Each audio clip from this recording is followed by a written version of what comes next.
500 not duplicate ആണ് തിരിയാണെങ്കിൽ നമ്മൾ ഇതാ ഇങ്ങനെ നോട്ട് ഇങ്ങനെ പിടിക്കാം. ഇതാ ഇങ്ങനെ പിടിച്ചതിന് ശേഷം കറക്റ്റ് ആയിരിക്കണം പിടുത്തം. ഇതാ ഇങ്ങനെ നിലത്തോട്ട് വെക്കരുത്.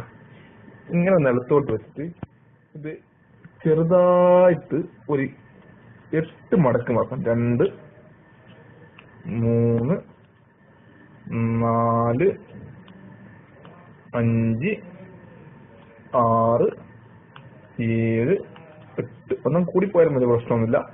8 മടക്കാതെ ഇതുപോലെ നിലത്ത് വെച്ച് ഇതേപോലെ തെറ്റിപ്പോകാൻ പാടില്ല. ഇതേപോലെ നിലത്ത് വെച്ച് 4 അടി അടിക്കും.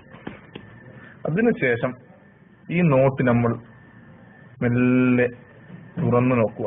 ഇതേപോലെ മെല്ലെ മെല്ലെ തുറന്നു നോക്കിയതിനു ശേഷം ഗാന്ധിജിയുടെ കണ്ണട പൊട്ടിയിട്ടുണ്ടെങ്കിൽ 500 നോട്ട് കള്ള നോട്ടാണ്.